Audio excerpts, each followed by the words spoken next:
Welcome back to the Civil Rights Lawyer channel. Some dash cam footage just popped up in Northampton, Massachusetts, showing police there tackling and pepper spraying a 60-year-old woman. There are threats already of a lawsuit, and again, it's in the media. There are apparently some protests. We have the dash cam footage. Let's take a look at it and see if the cops violated any civil rights here.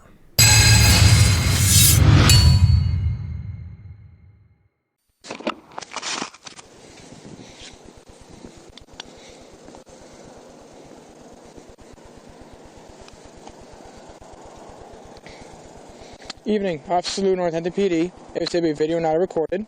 What? Northampton Police Department. On?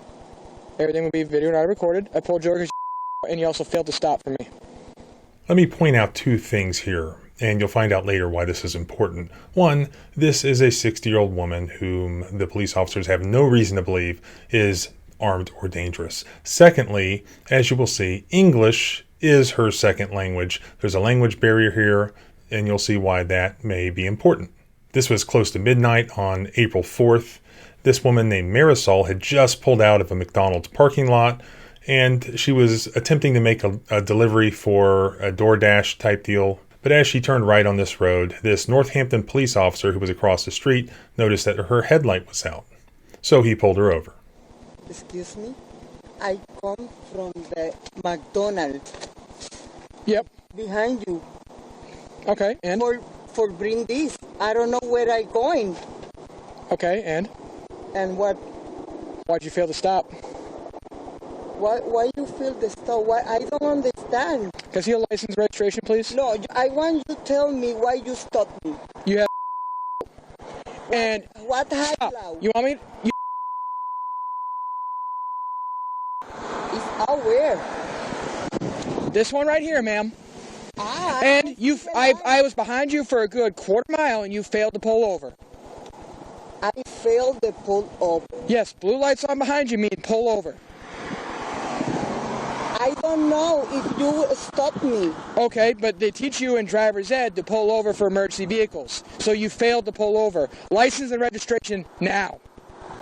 This is something that we hear a lot, don't we? Police officers making allegations after they pull somebody over that you didn't stop fast enough. You didn't stop early enough. Is that the case here? He said, what, a quarter mile? And he's being really rude and unprofessional about it.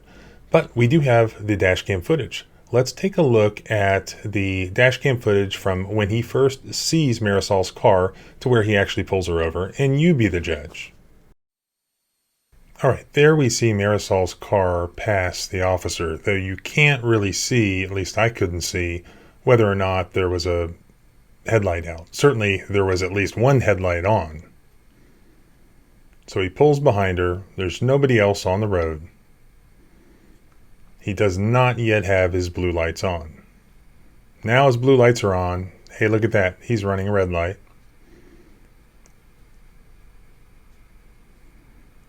All right, brake lights are on. Right blinker. Everything looks fine so far. All right, doesn't appear to be anywhere to pull over just yet. She doesn't appear to be fleeing. All right, she could have turned right there, but all right, not very far down the road, she's pulling over.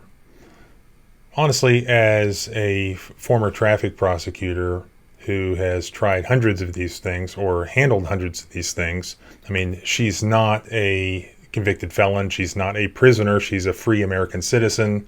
She doesn't have to pull over right on the spot. She can find an appropriate location, a safe location. She didn't go too far, in my opinion. I don't know. Was that a quarter mile? Perhaps. I'm not going to ask again. I am pulled over. License and registration now. No me grites. Can I get another unit, please? Everyone you want, because I am in McDonald's. I go out the McDonald's. McDonald's is behind. License and registration now. Call the police. I am the police. No, you not. Yes, I am. Get out of your vehicle. No. Step. King Street by Starbucks. Get out of your vehicle right now. I want the police. Out of your vehicle right now. No. Get out. No. No me toques. Here is where this stop goes sideways. Remember what I told you, those two important facts. One, English is her second language, clearly, and she's a 60-year-old woman. There's really no dispute here that he had the right to pull her over. There's no disputing that he has the right to request her ID, her proof of insurance, her registration, and that she has to give those things to him. There's no disputing that he can order her out of the car. Where you're dealing with a 60-year-old woman, where you're dealing with somebody who speaks very little English, is that the right course of action? A police officer always has to act reasonably. We have to remember that this is a stop for a broken headlight. This is not something that necessitates violence being the first option as far as violently pulling this woman out of her car. And that's what happens. And that's why it landed on TV. That's why it landed in the newspapers up in Northampton, Massachusetts.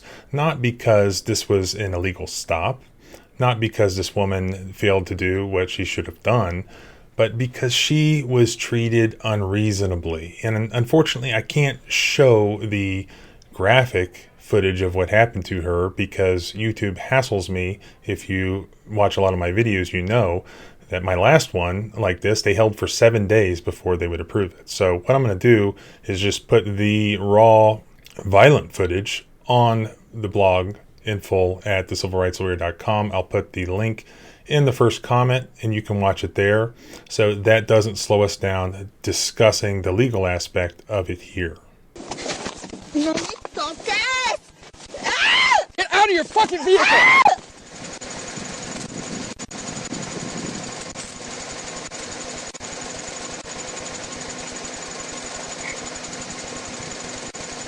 Why you do that?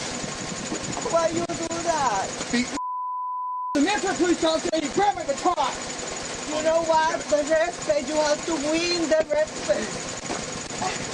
Bye, Claudia. Bye, Claudia is waiting for me. See my eyes, please. See my eyes. I have 50 years old.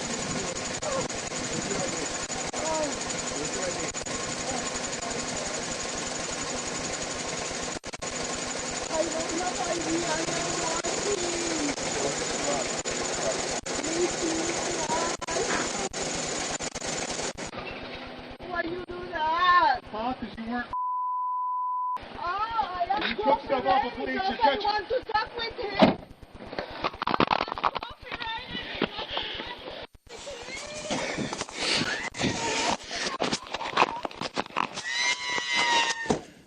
Fucking glasses.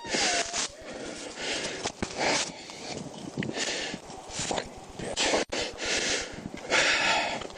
I shut the vehicle off, I think. Is this your DoorDash? Yeah, it's a simple stop.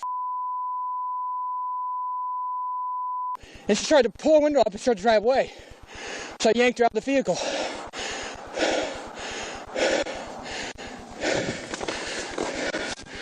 I don't think she has. Is that her purse?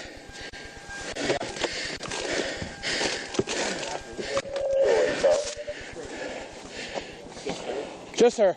The police officer, a guy named Selu, explained in his police report that he pulled this woman from her car and then attempted a, quote, armbar takedown on her after she grabbed his police-issued baton out of its holster.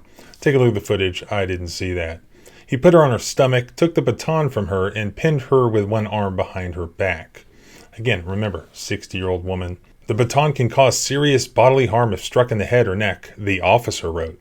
I realized that with Marisol in possession of my baton, I had the ability to utilize strikes or possibly lethal force. However, due to her size, I believed that I could subdue her using takedown techniques until additional units arrived. He says that he couldn't get her second arm from underneath her until this other hero police officer pulled up his cruiser, yelled at this lady to stop resisting, and then pepper sprayed her twice, as the video shows.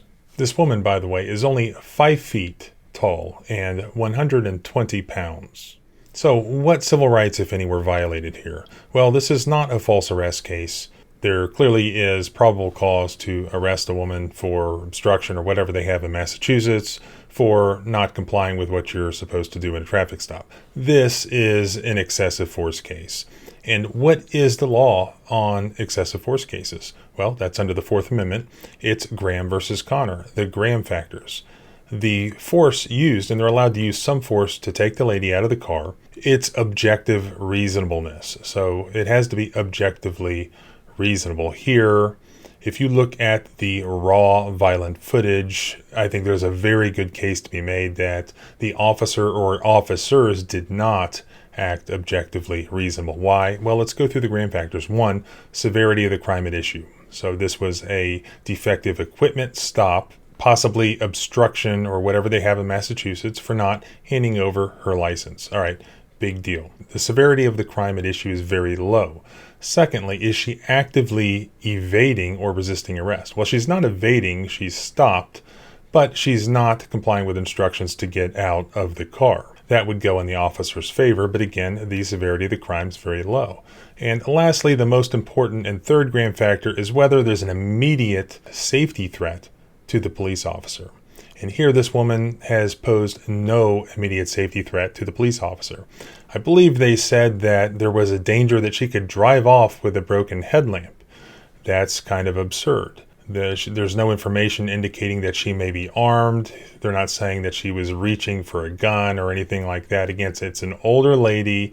English is her second language. There's a communication barrier there. She's expressing criticism. She's wanting to know why she was pulled over. The officer handled it very poorly. He was rude to her. He was unprofessional. And she was 5 foot tall and 120 pounds. And yet he violently yanks her out of the car, throws her on the ground, puts her in an armbar by his... I don't believe that's actually what he did, if you know anything about Brazilian Jiu-Jitsu. But he's manhandling this older, very, very, very small lady. And then his buddy pulls up and jumps out of the car and jumps on her, pepper sprays her, and then he yanks her up off the ground. I would love to file this excessive force case there, because it doesn't matter whether it's a justified stop. It doesn't matter whether it's a justified warrantless arrest. They're still not allowed to treat this woman with such violence, because it's unnecessary, it's unreasonable, and it's unconstitutional under the Fourth Amendment. But hey, that's just my opinion. Maybe in the end, a jury of 8 in a federal court there in Massachusetts will decide. So as always, thanks for watching. If you like going through these videos and making sure that we are all on the same page as far as constitutional law goes, then please subscribe both here and at the blog at thecivilrightslawyer.com. Remember, freedom is scary. Deal with it.